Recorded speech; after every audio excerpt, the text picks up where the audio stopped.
Good afternoon. Welcome to my lecture, Operation the Mountaineers. This is a study of the forgotten Edwardian opera by Guy Eden and Reginald Somerville on the 115th anniversary of the opera. Just up there. I know most of you personally, so yay, thank you for coming. For those of you who are watching this online, I want to share a bit about myself. My name is Scott Farrell, and I do music here at Tibbetts UMC. In high school, I sang in all of my school's choirs, and I was a theater kid. As an adult, I was in nearly every major performing ensemble in my hometown. I received my musical education at Rock Valley College and Northern Illinois University under Dean Durst, Inger Langsholt, Jack Simon, Michael Beert, and Paul LaPrade. They taught me piano, voice, music theory, composition, and sometimes supported my endeavors in light opera. I did the Mikado in high school as part of my senior year, and after that, I was absolutely attached to doing light opera. So right out of high school, I started my own light opera company and ran it for nearly 20 years. We performed mostly the works of Gilbert and Sullivan and their contemporaries, and a few works of my own. My long-standing interest in Savoy opera has led me to dedicate a number of years to the study of some specific operas, the Mountaineers being one of them. And my company performed that in 2010.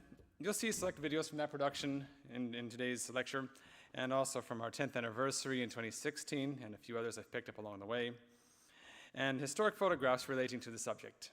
It is my hope by the end of this lecture, you will have a greater understanding of this work, understand its historical importance, and perhaps agree with me that the Mountaineers deserves better than it has got.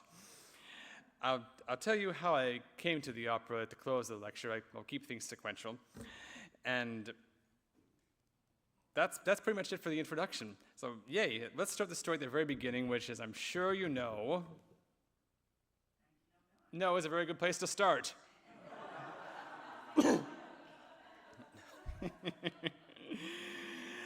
All right, let's get this underway, shall we?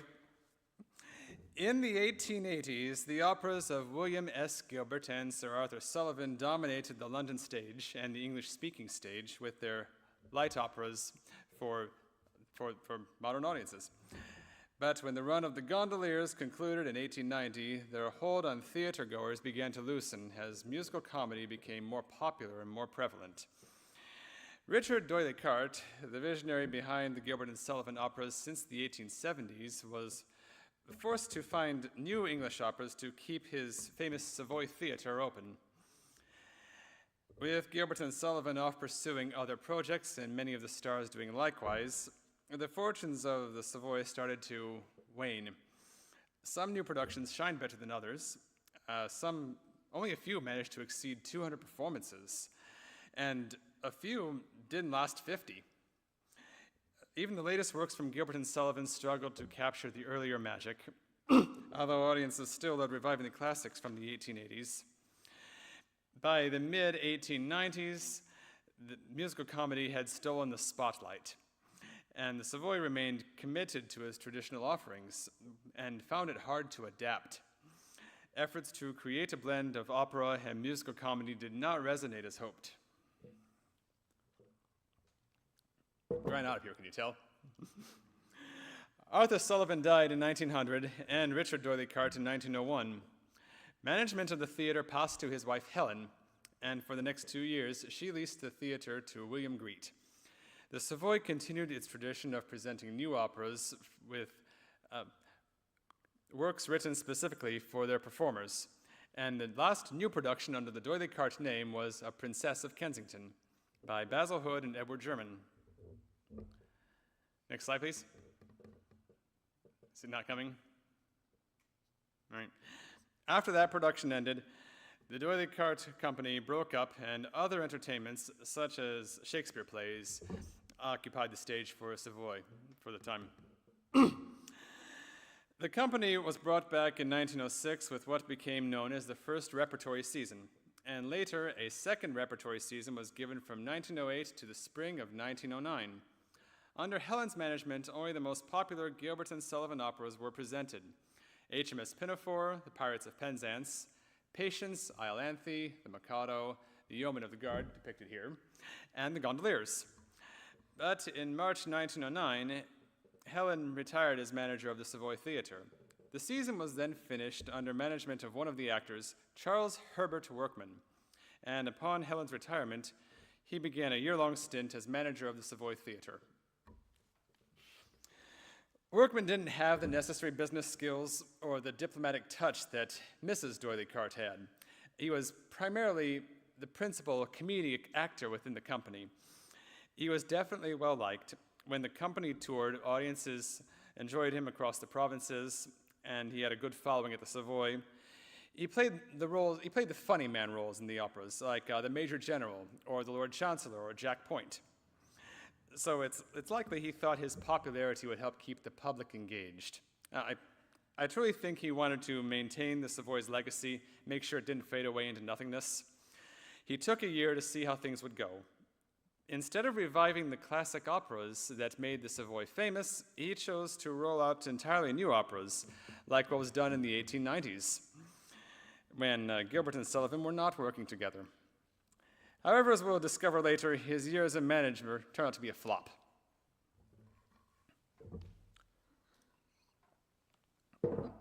Well, Workman got his rented lips.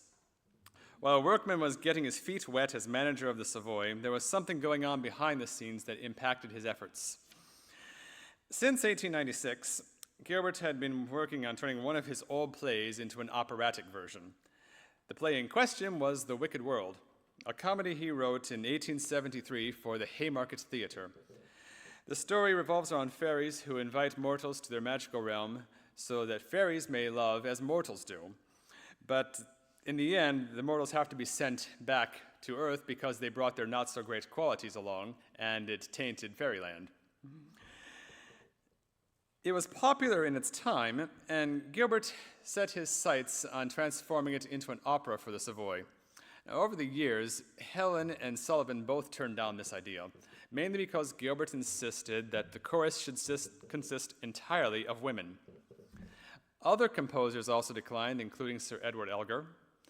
But in 1909, the Welsh composer Edward German was invited to write the music, and he was honored and flattered to be offered to have the chance to work with Gilbert. He accepted it, and work on what would become Fallen Fairies began. By June, Gilbert and German decided to produce the opera at the Savoy. Helen D'Oyly Carte probably would have nixed the opera as she did in 1897, but since she had retired, Workman had the chance to say yes. To fund the production, Workman gathered a group of financial backers known as the Comic Opera Syndicate, and with Fallen Fairies still being some time away, Workman faced the challenge of filling the empty Savoy Theatre so it wouldn't sit unused. This is where our story on the Mountaineers begins. The concept of this opera began at some unspecified date years earlier. He didn't tell us when. English composer Reginald Somerville, I don't have his picture, was traveling by train through the Rhine one day, and he had been idly glancing at a guidebook when he came across a quaint little tale. It told a local legend of a girl who had two suitors, and unable to decide between them, she asked them to bring back an edelweiss flower from the highest peak of the mountain as a token of love. He realized this was an ideal situation for an opera, but the ending would have to be altered because the story ended tragically. Together with librettist Guy Eden, I don't have his picture either, they created a comic opera that told this story. Eden and Somerville had worked together before on a one-act opera called The Prentice Pillar, which I haven't researched one bit. But they weren't amateurs, this wasn't their first outing. Let's just leave it at that. Somerville met Workman quite casually in the street one day in the summer of 1909, and they got around to discussing the situation at the Savoy. By then, Fallen Fairies was already a done deal, was in progress, and workmen needed something to open the season. Sensing an opportunity, Somerville suggested the Mountaineers, and Workman was at once interested in it. He agreed to start his season of light opera with the Mountaineers until Fallen Fairies was ready.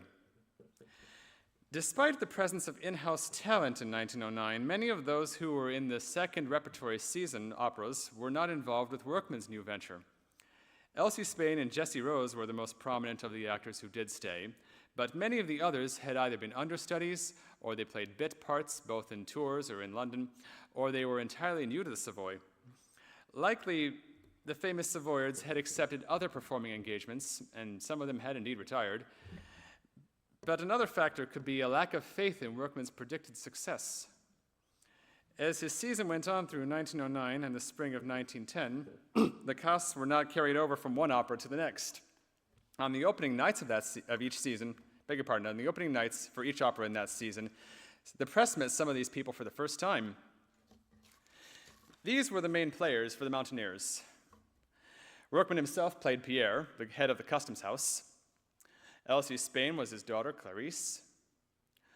Lawrence Ledge played Conrad, the tenor character of the opera. Australian baritone Claude Fleming was Fritz.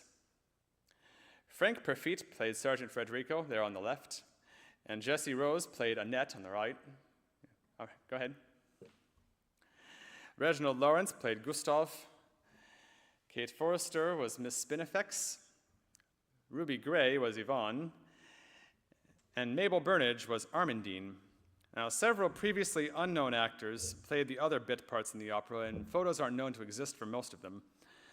We know almost nothing about the production process leading up to the first night, save for what little Workman told the Era in September of 1909. His plan was to produce new operas, and if they were successful, touring companies would be sent out. He had already sold a number of seats for the first night by the middle of the month. Now, to understand why this played out in the way that it did, we must examine the story of the opera and critical response to its performance.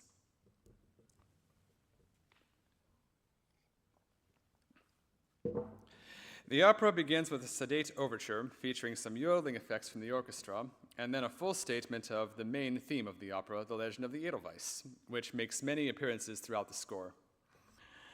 The curtain rises on the marketplace of a quaint alpine village in the mid-1850s. It is market day, and the villagers go about their usual business. After a short chorus, we are introduced to the men of the customs house, who quite openly admit that they steal from the tourists while searching for contraband, and the village girls seem to condone this behavior. Well, we're very glad to meet you, and with all good wishes greet you. Though your outfit may be drastic and immoral, so elastic that you greedily hold on to, and then you chance a lighter from an earring to a stocking, which you know is very shocking. Simple ones with glasses booty as a just reward of duty, and to prove that they may please you, and with all good wishes greet you. Oh, we're very glad to meet you, and with all good wishes greet you. Oh, man is very drastic and almost so elastic that you greedily hold on to, and if you chance to lighter from an earring to a stocking, which you know is very shocking. Simple ones with glasses booty as a just reward of duty, and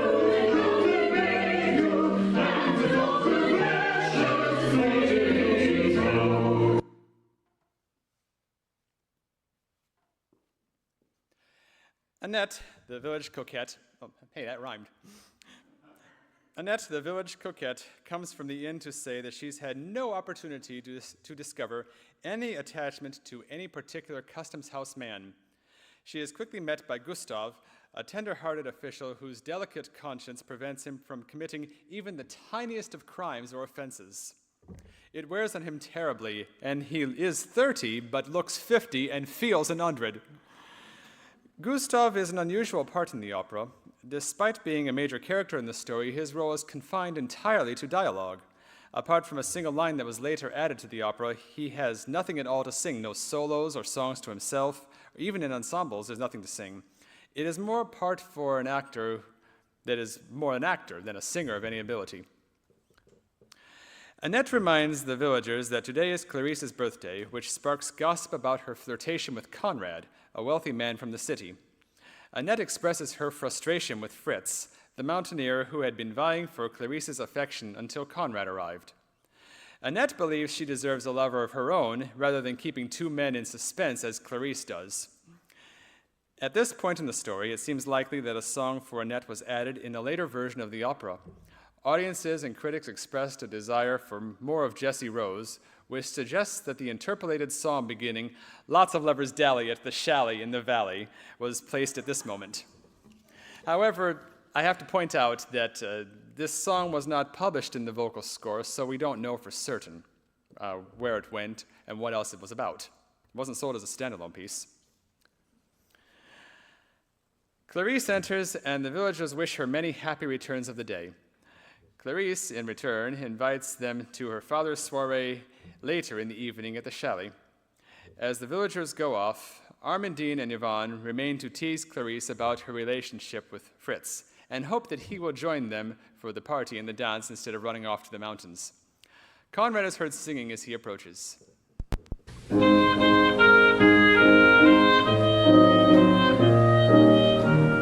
it the sigh of a passing soul, or song of the whispering trees?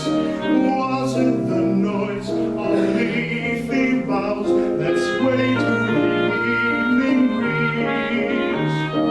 Nay, for the music as sweeter than this speaks of a rapture to me, whispers them down the sweet pathway of flowers. My darling, my love comes to me.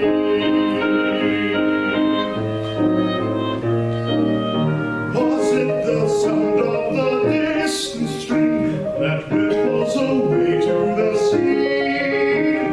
Was it the dirge of dying day, or drown of a drowsy bee? Nay, for the music was sweet of my fall, the music of stream or of tree. 'Twas the voice of my dear one whispering low, tremblingly calling to me. Below, I'm here, I'm here, I'm waiting for thee, my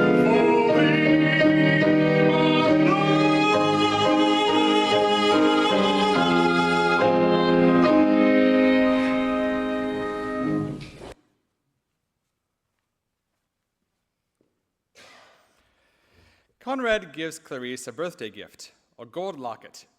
She remarks that he speaks to her just as Fritz used to, and Conrad argues that he can love her 10,000 times more than Fritz. Clarice is less interested, and as they sing a lively duet, it's clear their relationship is one-sided, for they don't have quite the same views and tastes. And they agree to adjourn the matter to another day. Pierre congratulates his men on a job well done and encourages them to pilfer certain articles from the tourists who are due up the mountain by the diligence any minute. He views their thefts as donations and says that certain people traveling have to be reminded of their own general obnoxiousness.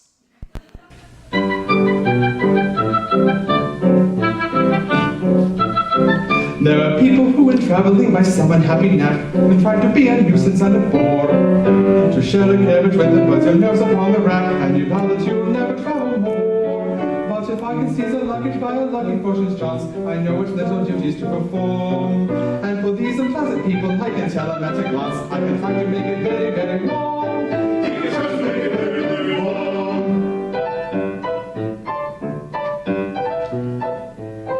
There are red and stubby people who won't have the window down with a temperature of 90 in the shade.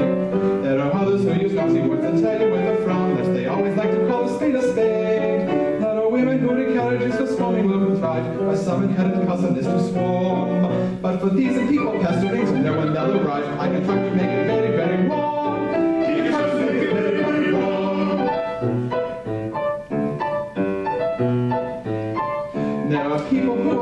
from the train will never fail to always leave the carriage door ajar. There are wretched little babies who emit a plaintive wail and will make you blush by calling you papa. There's a man who on your trousers never fails to wipe the boot without the faintest symptom of a qualm. But for these and for the man who strokes and relish of cheroot, I can try to make it very, very long. I can try to make it very, very long.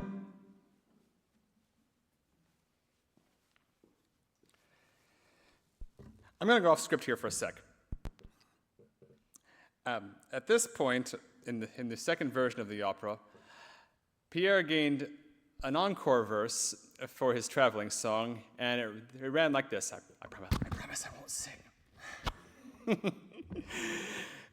It showed Pierre's ambitions to handle money and to gain more and more of it, and he views himself to be the exchequer of. His lyrics ran like this. To be popular with all, I shall take a bit from Paul and pass it on to Peter, who has none. Though 'twill pall on Paul, no doubt, when his income peters out, I'll repeat appalling taxes till it's done. Yet, yes, I'll cram the taxes on, plus a duty when he's gone, till he can't afford to live, nor yet to die. All the dukes will emigrate to some less enlightened state when I manage the exchequer by and by. And the chorus responds with, he's a robber and a wrecker, so he's made for the exchequer that is bound to be his mecker by and by. It's funny, isn't it? All right, now back to the script. The diligence appears, bearing the tourists for the day, and the villagers turn out to observe them and pester them to buy souvenirs. The custom house men immediately begin to ransack the luggage, and Pierre is quickly addressed by Miss Spinifex, an Englishwoman on holiday. In the process of conversation and inspection, he discovers that she is a wealthy spinster, so he invites her to make a long stay with him in hopes of acquiring her heart, and in the process, her diamonds. When the crowd disperses, Fritz comes on the scene. He has heard the villagers chatter about Clarice and Conrad, but he doesn't intend to interfere with her happiness. Clarice plays him by saying he doesn't love her anymore. Fritz then begins to sing what is arguably the best song in the opera, a romantic ballad titled Doubting, which always received an encore in performance and was so popular that it was later played in many of the silent movie houses of the 1910s. We have a video there somewhere. No, that's the wrong one. Try again.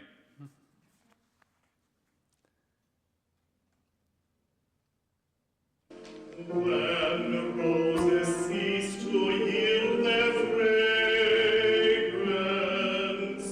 when sunrise fails to light the sky,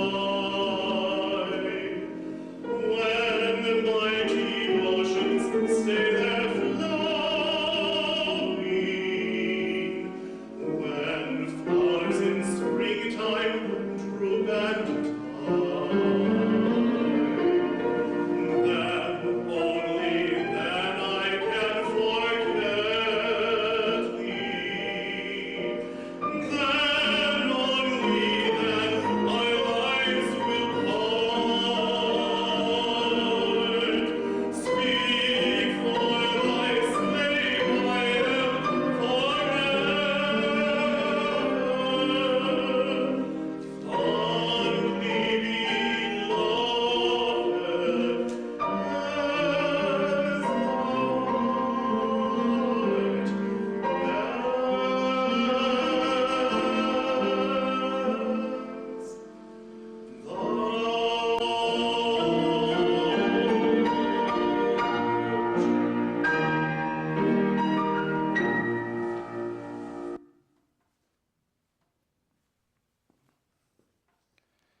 Fritz comes face to face with Conrad, and a quarrel for Clarice ensues, loud enough to draw Pierre from the inn and to scold them for distracting him from wooing Miss Spinifex. They then sing a quartet. Pierre begins with rapid patter music expressing his frustration, and then the others begin to sing in the tradition of grand opera where they all express diverse viewpoints. Clarice laments that the lovely day is spoiled with the arguing. Conrad observes that the day of joy and ease are coming to an end, and Fritz expresses his irritation and jealousy. The passengers from the diligence are chased back on by the villagers, who are still urging them to buy their wares. and their attention shifts when Pierre announces that two men are asking for the hand of his daughter. Clarisse does not decide. Instead, she reminds them of the local custom. No girl in the village has to listen to a man's suit until he presents her with an edelweiss from the highest peak of the mountain as a token of love. Clarisse relates the tale in the opera's most famous song, The Legend of the Edelweiss.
Fritz and Conrad have now heard the challenge and plan to set out at once. But Pierre observes a storm approaching and begs them not to go, lest they both be lost on the mountain. Clarisse agrees that they should not go, but forget this silly quest. But they won't hear of any delay, and Fritz, being the more experienced climber, gives Conrad a 6-hour head start. The ensemble sings a rousing march tune as the curtain falls in the first act. Act 2 opens with an entr'acte featuring a reprise of the Edelweiss theme in waltz time. When the curtain rises, the scene is set inside Pierre's chalet where his guests are dancing a mazurka.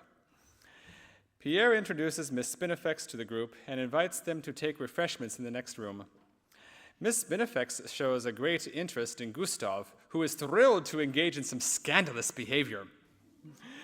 He flirts with her and escorts her to the next room. How wicked, yeah? Meanwhile, Pierre and Annette are furious, and they express their frustration by singing a duet about the violent fantasies they entertain in response to that situation. Left alone, Clarice regrets sending her men on such a dangerous mission. She removes Conrad's locket and places it on the chimneypiece. Just then, Fritz enters, disguised as an organ grinder seeking shelter from the storm. Clarice mistakes him for a mystic, and he offers to read her fortune. According to his reading, she loves two men, but secretly prefers the Mountaineer. Clarice declines to confirm his manipulative reading and decides to rejoin the party in the next room. Fritz discovers the locket on the chimneypiece, and Pierre catches him in the act, mistaking him for a thief. Fritz quickly abandons his disguise, leaving Pierre heartbroken by the revelation. At this point in the opera, the action comes to a screeching halt when Pierre begins to sing. An indirect reference to Silas Marner, Pierre's song is of a serious tone, but it adds nothing to the drama of the scene or the opera as a whole.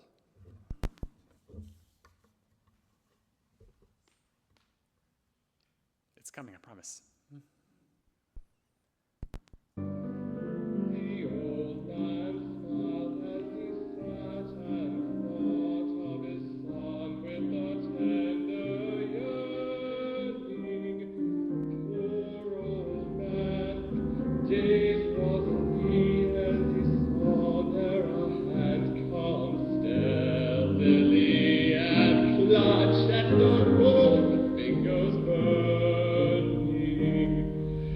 Tis the hand of my son, was the old man's cry, as a thief in the night he has come ere I die, as a thief to his full returning.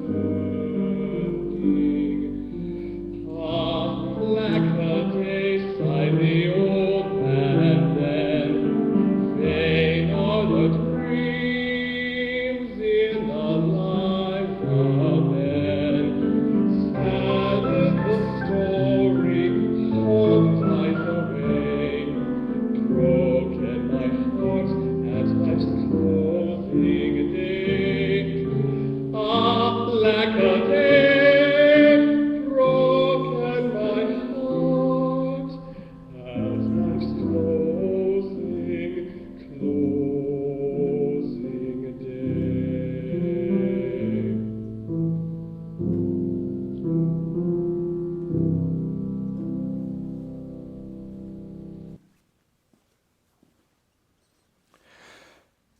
Workman could sing serious music in a serious way, but critics unanimously declared that this song held up the story and was dramatically weak. We are wrenched back to the story when Pierre orders Fritz to return to the mountain and bring Conrad back alive because he would rather have a wealthy son-in-law. As Fritz begrudgingly departs, the guests reappear, having enjoyed their supper. Armandine spies out the window. A soldier is approaching the chalet, which sets the girls all aflutter.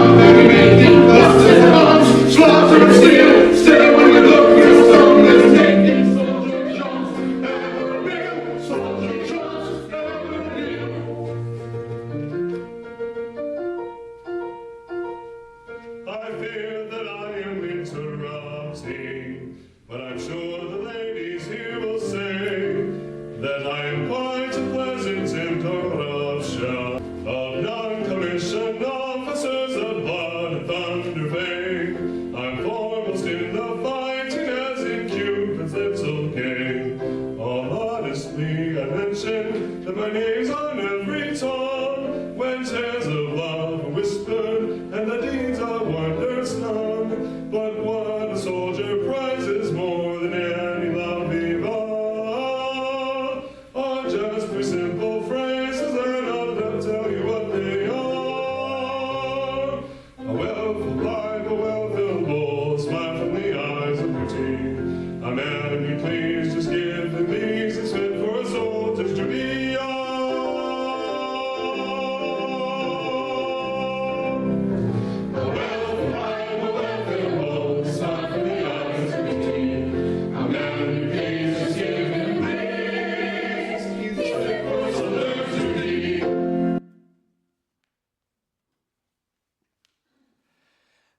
The soldier is Sergeant Frederico, and after introducing himself, he shows himself to be quite the ladies' man. But his visit has a purpose. There is a rumor of immediate war with the neighboring power, and he is hastening to the front. There will shortly be a calling up of the reserves. Pierre, of course, makes a scene and refuses to go to battle, but the sergeant tells him he is too old to fight.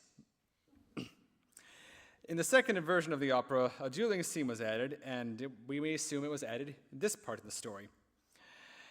Pierre challenged Gustave to a duel with pistols for the honor of Miss Spinifex. Supported by her and Annette, and pistols provided by the sergeant, the duel ended in a draw. Then they have a song about it, a delightful quintet, and no one had to die, and then there's a dance for some reason. The respective couples are restored to one another, and Annette has a scene with Gustave in which she describes the sort of husband she wants. It is time for everyone to go home, so the chorus comes back on and they sing a goodnight chorus. The press would remark that the song is pretty, but it could have done with some better writing for the inner voices. When everyone has gone, Clarisse is left to mind the chalet alone. She admits to the silent snow that she loves Fritz and wishes he would come back soon. She's too anxious to sleep, so she sits before the fireplace.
Clarisse falls asleep before the fireplace, and at this point, the gauzes descend to begin a dream sequence.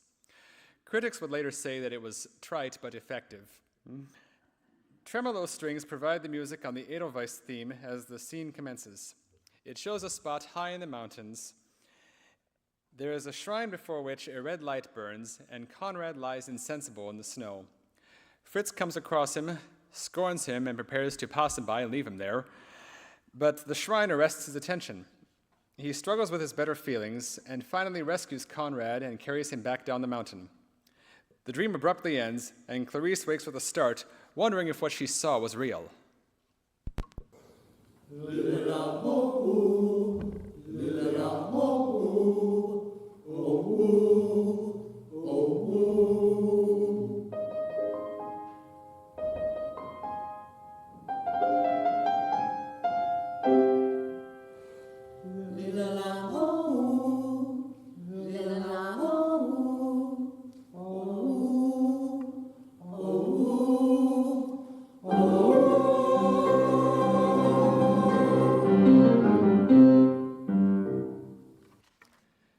Yodeling calls are heard without, and Clarisse wonders if something has happened.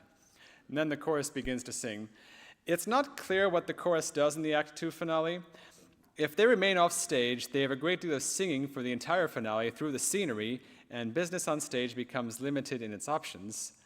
But if they come on stage, they're in their bedclothes, and why are they on stage for any dramatic reason at all? Can anyone explain that? Pierre comes downstairs, and Clarisse asks what has happened. He tells her that Conrad is safe and sound upstairs in bed, and suggests that Clarisse go to bed as well. But what of Fritz? He enters through the front door, and after the chorus hails him a hero with the march theme from the end of the first act, Clarisse goes to him and begs forgiveness. But Fritz won't hear of it. He didn't bring back the Edelweiss, but he brought back Conrad, who he believes she loves best. Having lost his chance and a wealthy son-in-law, Pierre has a few choice words for her, echoing his patter from the quartet of the first act. He has served you rightly, madam, and you'll see upon reflection that you can't play ducks and dracuses with any man's affection. If you think that you can keep him whilst you're ogling with another, you're mistaken, as I frequently impressed upon your mother. Never mind, you still have Conrad, and if you should chance to get a wealthy husband such as he is, it would suit your daddy better. Here's the present that he gave you. Bless my heart, you needn't think it, that you'll keep the rich one either, if you can't preserve his trinket. He returns the locket to her, and she flings it away in disgust. Fritz is overcome with emotion as Clarice falls at his feet, and the chorus wraps up the finale with a stirring chorus.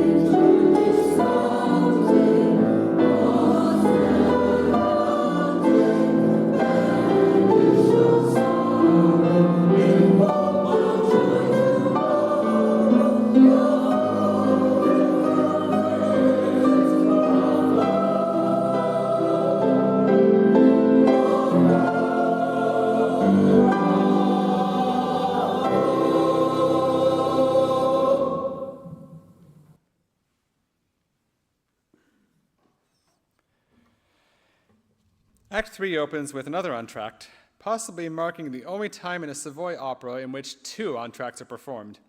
This time it's a complete quotation of the Doubting theme. The curtain rises, and the scene is the same as the first act, the Alpine village marketplace, but with decorations for a wedding. A few weeks have passed since the second act concluded. The villagers are looking forward to the wedding of Fritz and Clarice, but Pierre is not.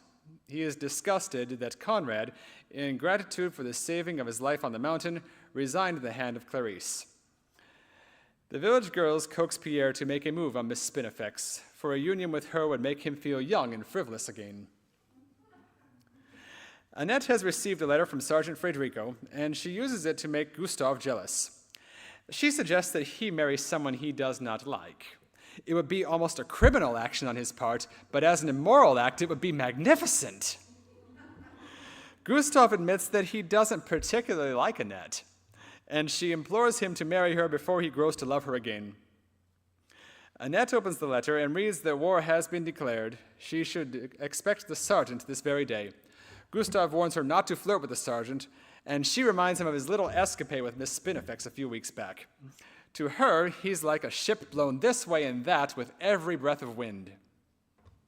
By night and by day the poor maid struggled hard and pursued her with that way and this. But she quickly would fly with a laugh in her eye when he touched her white stem with a kiss.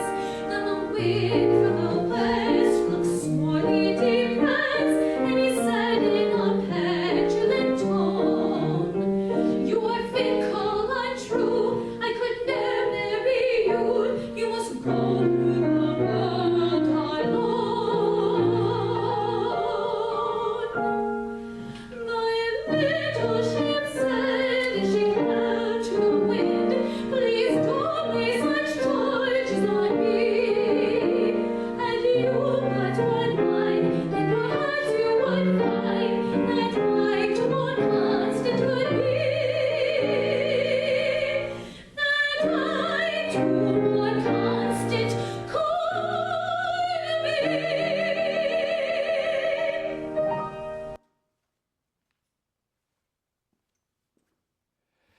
Pierre shoots his shot with Miss Spinifex and asks her to marry him. She wants to be wooed in the custom of the country, but he is already prepared for that. Get this. He produces a huge paper Edelweiss, which he claims to have acquired that morning between his early glass of goat's milk and breakfast. He spins a story about his adventure, and she absolutely gushes over his bravery. And then they dance about it. They do that a lot of dancing in this opera, can you tell? She accepts the fake flower and runs off to get ready for the wedding at once. Conrad is despondent and wonders if he will ever forget his love for Clarice.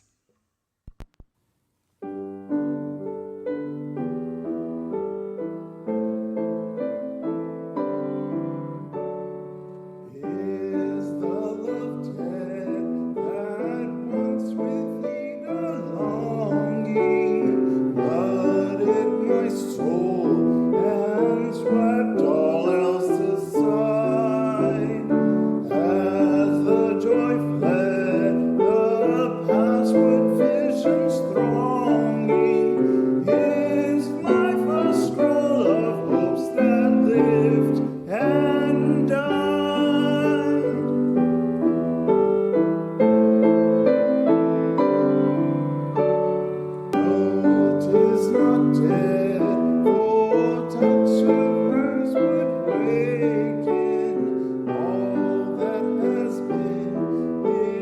days long passed away.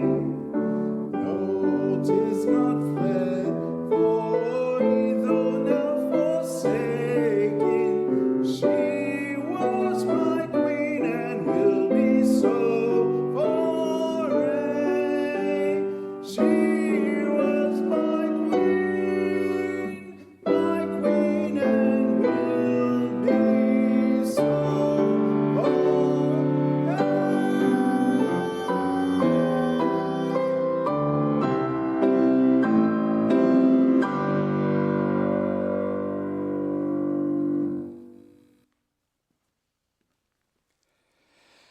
The wedding party comes on and sings a bridal chorus as they cross the scene to the church. Pierre escorts Clarice, and as the chorus exits into the church, Miss Spinifex runs in behind them in her bridal finery. As soon as they are all gone, a small complement of soldiers marches in, led by Sergeant Frederico. Only one man in the village has been summoned for active duty, and of course, it's Fritz. Conrad is horrified to learn this news and tries to bribe the sergeant into forgetting Fritz, but the sergeant won't hear of it. The wedding party returns, and here I must pause to point out a long-standing error in the vocal scores I find really funny. In both editions, the first line should be, "Now the deed is done," but instead it reads, "Now the deer is done." Are they eating venison for this wedding reception? The sergeant delivers the unhappy news, causing Clarice to faint. It wasn't just that spelling error, you know. Pierre attempts to give the sergeant an earful, but when asked if he would like to take Fritz's place, Pierre quickly zips his lip. Fritz prepares to say goodbye to Clarice, and although she begs to go with him, this cannot be. Conrad saves the day by offering to take Fritz's place in the marching line. The sergeant has no problem with this, and Conrad is given a gun and takes his place in the ranks as the finale of the opera commences.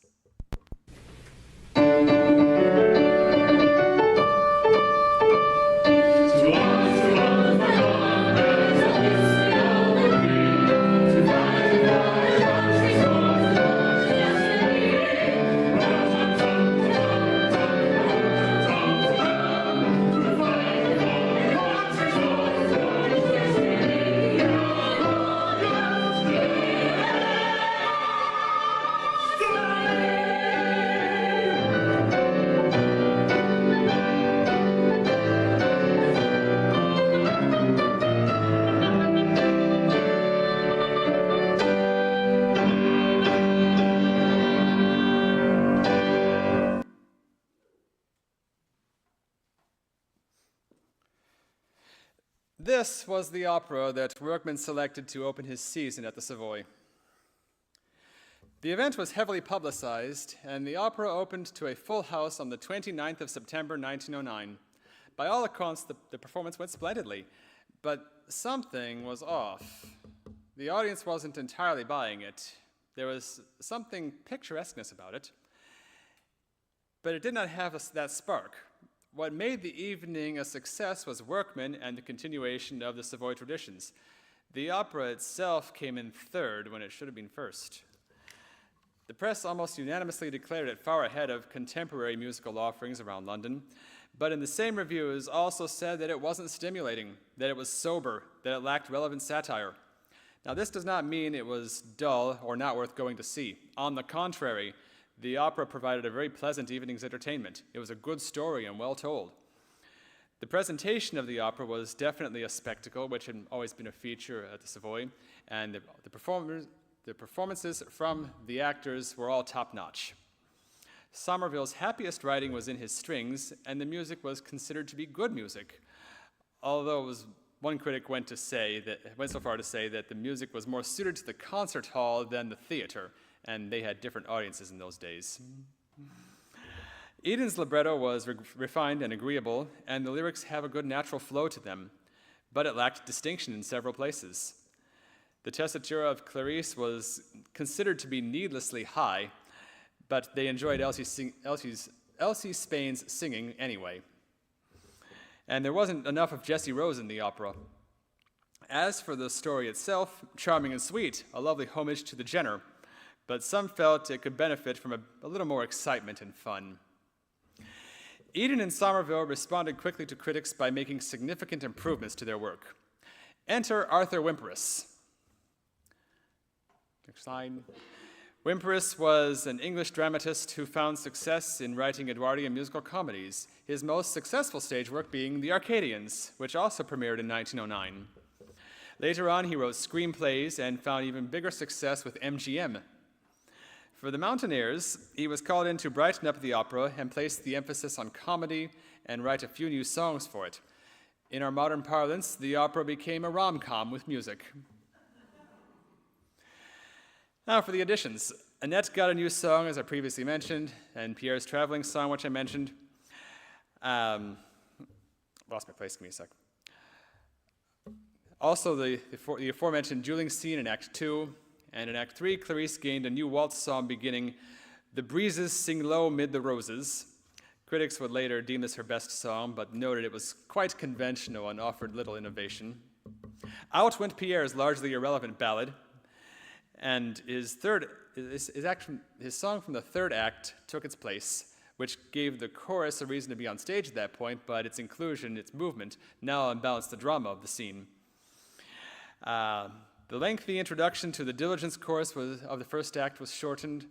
The yodeling chorus inexplicably disappeared, and some minor alterations were made to the Act 2 finale. One curious alteration was the renaming of Fritz to Jean, which has no apparent dramatic justification. If there were improvements in dialogue, it is not clear. The press reports frustratingly give no clues as to dialogue improvements, and I never found a libretto reflecting these changes. The evidence of two distinctly different vocal scores suggests that it was all done in a great hurry, with many obvious errors appearing in both scores and libretto alike. Curiously, Pierre's irrelevant song was published separately from the opera, and it was marketed explicitly as part of the Mountaineers. This new version was already in play by the 12th of October.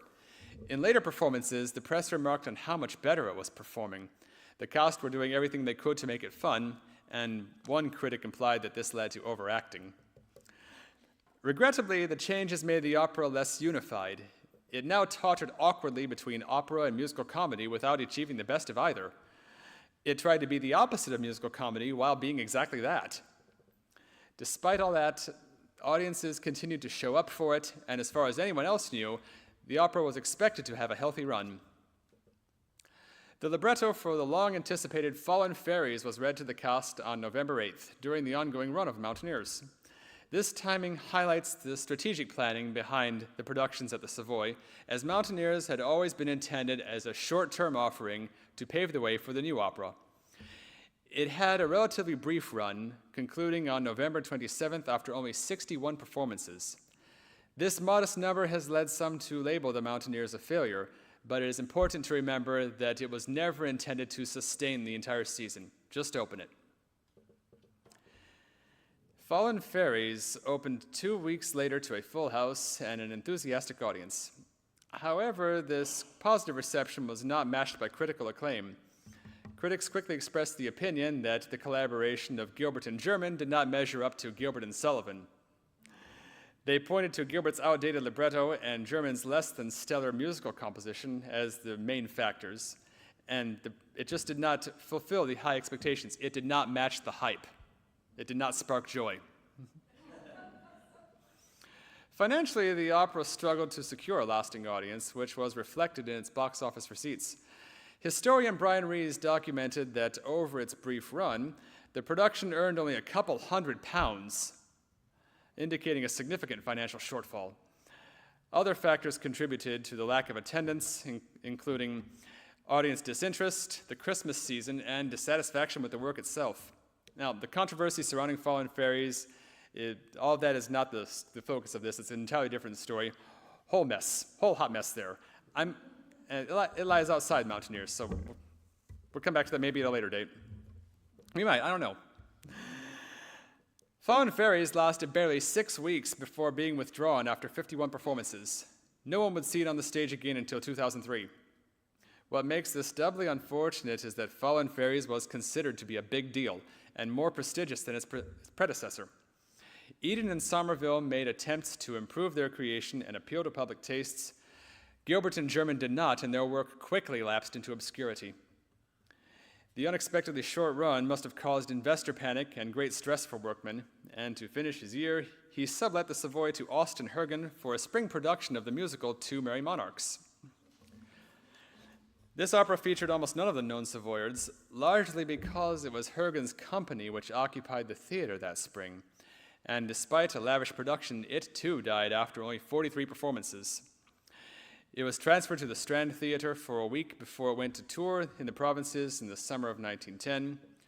A second tour was given in 1911, and upon its conclusion, Two Merry Monarchs drifted off to sleep eternal. It has not been seen since. Because of the whole debacle of Fallen Fairies, Gilbert forbade Workman to produce or appear in any of his operas in London. And without the repertoire of Gilbert and Sullivan to keep the Savoy Theatre open, and declining success with each new production, Workman threw in the towel.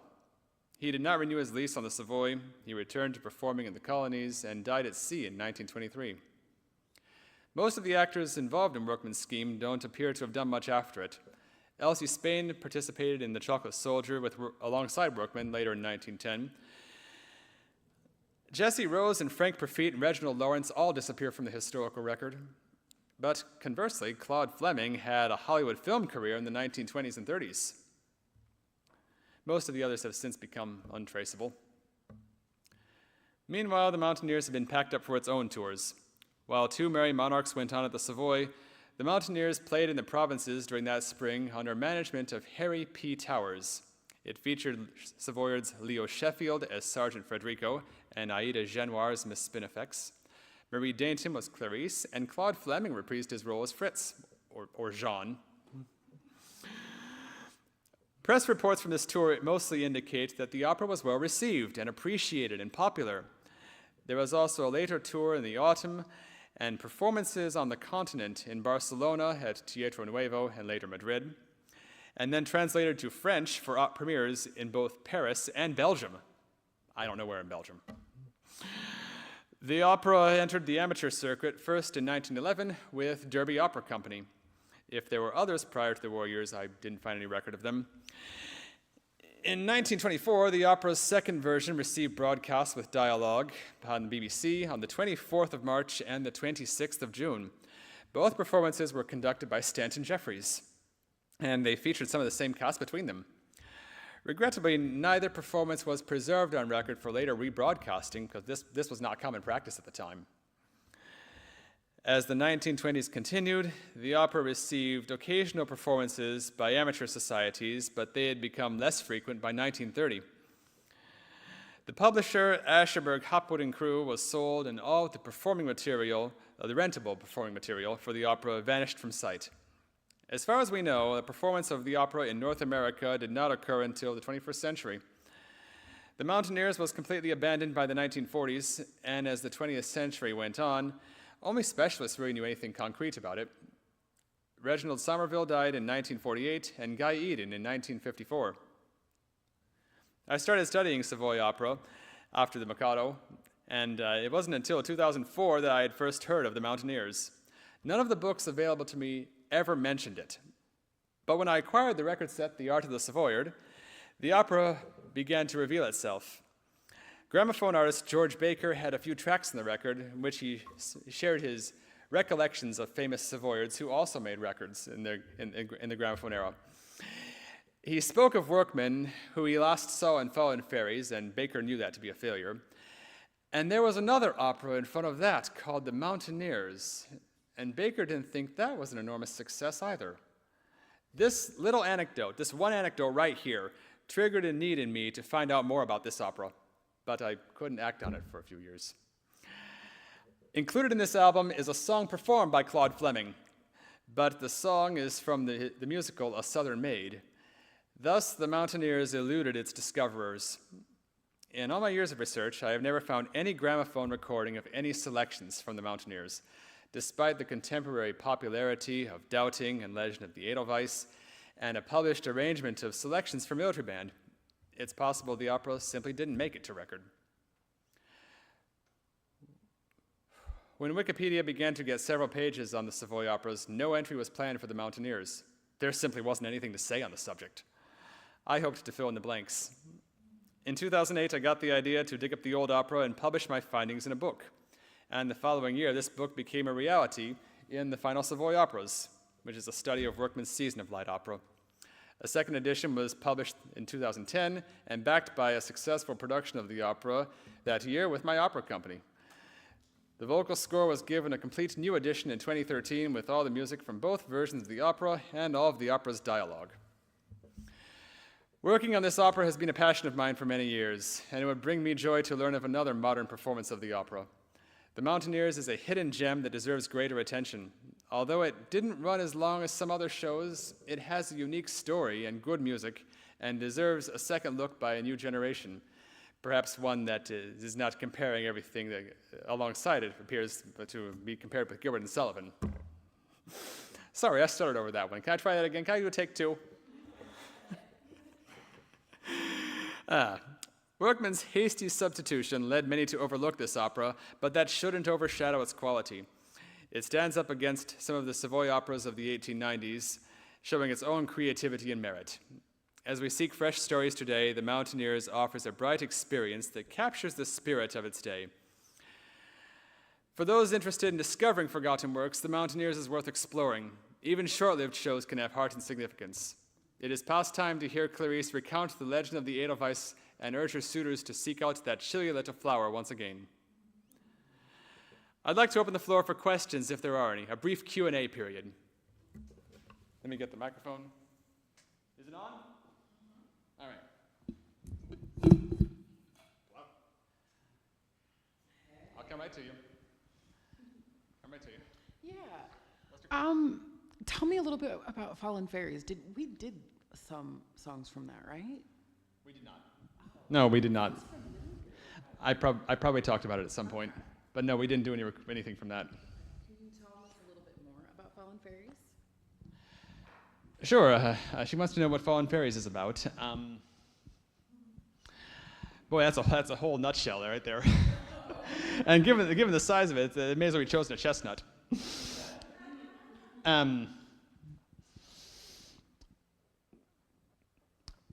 There are fairies who live on the upper side of a cloud. They look down on the wicked world below. They're aware of all the strife and all the problems down here on Earth. And the one thing that keeps them from ending their own species is love. And fairies, of course, cannot experience love themselves. So they do a ritual, and they summon two mortal men from Earth to come to fairyland so that they may experience love for themselves. Unfortunately, it backfires because the fairy queen falls in love with one of the men, but he doesn't particularly like her very much. There's jealousy, there's strife, there's theft, there's lying, there's bloodshed, and lots of drama. It goes from being a lighthearted comedy to some serious drama and a curious mixture that Gilbert never tried before at the Savoy Theatre. And he thought it was a good idea, but it was like the gnashings of teeth. Imagine putting an active Othello into the Merry Wives of Windsor. Give that some thought. It was like that kind of blend that just did not work, and the audience was not liking it. And there's a whole lot of backstage drama that went along with the opera that caused it to be tanked within 6 weeks. It wasn't just played out front, it was also played in the newspapers. And there was a legal battle between German and Workman and Gilbert and Nancy McIntosh, and the big mess. This is why I would do it on a separate lecture, and I didn't want to talk about it in this one. Anyone else got a question? I see one back here. I saw you first. Let me get there. I promise we'll come back to you. I was wondering about your research. Did you have to go to archives to research? This is before Google? Actually, yes. But I managed to do nearly all the research on this opera without ever leaving home back in 2008 and 2009. I had good connections with friends online who also studied Gilbert and Sullivan opera. And one of them just happened to be at the British Library at the time all this started, so he was able to print off many things for me and forward them to me. And I found bits of information scattered all around. And so it was my idea it was my task really to put them all together, because they were all in diverse sources everywhere, but nothing really connected. And this is why no one really knew anything. All the information was broken up. You had a question? So what is the difference between light opera and what we might consider, yeah. Wow, that's a whole discussion in itself. Light opera tends to be lighter fare. I think you may be thinking of grand opera, perhaps. What most people know about grand opera comes from Bugs Bunny, and and heavy singing, heavy music, lots of big costumes, stories about. Well, it depends on the language you're performing. German opera tends to be with gods and mythology. Italian has those lambent shades of light and darkness. French does gaudy tinsley tunes. It varies. Lighter opera tends to be closer to our 20th century musicals, but with more substance, I think. But also some of the things that were contemporary with Mountaineers tended to be a bunch of songs lumped together and ticketed comic opera when it really wasn't. It was paper-thin plot in which they strung dialogue and musical numbers and dancing and not much else. And Mountaineers gave us more substance than that. That's the best I could do in short. I think that'd be a discussion to have later. Anyone else? Yes. Goodness, so many questions. I didn't expect this. Can you tell us a bit about the history of recording the clips that you shared with us today? And for example, like if you fully produced it in 2010, what led you to re-record some bits of it this year? And are you planning to do any more? Or is this finally complete? Which question shall I answer first? I selected that work in 2010 because that was the 100th anniversary of the final Savoy operas. As you may observe, Two Merry Monarchs premiered in 1910. So I chose a century later for its 100th anniversary. And I couldn't do Two Merry Monarchs by itself. I just didn't have the right thing for it. Didn't have the right setting for it. But I wanted to do Mountaineers as well. So we put those things together. That was that. And I recorded it then. And I've been picking away at it ever since. I recorded things elsewhere. Might do more if there's enough interest, but hopefully this lecture itself generates some interest. Was that all the questions? Did I skip one? Okay, anybody else? One more. Did you perform the Mountaineers in costume, or did it look like that? It looked like that. We hadn't the budget for the costume at the time, and besides, it was a concert version of the opera, and I didn't want to get into doing costuming. With only 8 singers at the time, I kind of couldn't justify doing costuming, especially since there were some cast doublings at that point in the company. Did you have a question? Yeah. Basically, with the different, or the added songs, like, have you performed it enough times where you would have, like, a fan edit where some of the new ones or some of the old ones you prefer, or, like, versus, like, the original casting where it was the older songs and then the other songs came in? Would you... I'm not sure I understand. You add new pieces, right? Mm-hmm. Are there some that you think should be excluded, or like you said that they dropped off the yodeling song? Would you arrange it differently if you were to do the play from start to finish? Absolutely. Absolutely. When I republished the vocal score in 2013, I put everything I could get together into that book. With the intention that all of it should be there. It was put there by the authors for a reason, and considering it's a yodeling chorus that doesn't really happen anywhere else in Savoy opera, so why was it dropped? No one knows. At least no one who wrote it down can tell us why they did that. Well, I would definitely keep. I would definitely try to keep as much in there as possible. Cut when necessary. It really depends upon the cast you have, and as making cuts beforehand assumes a perfect cast, and sometimes that just doesn't come off like that. Sometimes it just doesn't happen that way. Were there any more questions? Okay, I think that's the end. There's some thanks to give at the end. Give me a sec.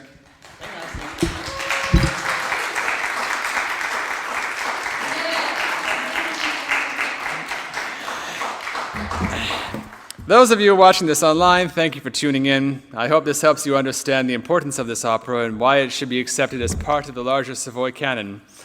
Before we close, acknowledgements, boring church announcements. I need to acknowledge Reverend Sarah Casey and Tibbetts UMC for hosting this event, the volunteers operating the AV for this event, the broadcast, members of Rockford Operetta Party, Shirley Lindberg, John Limitone, Kara Pivarski, Betsy Wharton, Patricia Jeske, Mary Jo Armstrong, David Stone, Ian Bond, Michael Beert, the late Clifton Coles, Jeffrey Dixon, and Karen Meadows, members of Savoynet, the Mandarin Mitchinson Collection, University of Bristol Theatre Collection, Patrick Shannon, Mr. Crozon of Toronto, and so many others I can't remember. If I failed to name you, please accept my apologies and know that your assistance has been valuable to me. If you enjoyed this lecture, please give it a big thumbs up and leave comments. For those of you present, thank you for attending my lecture.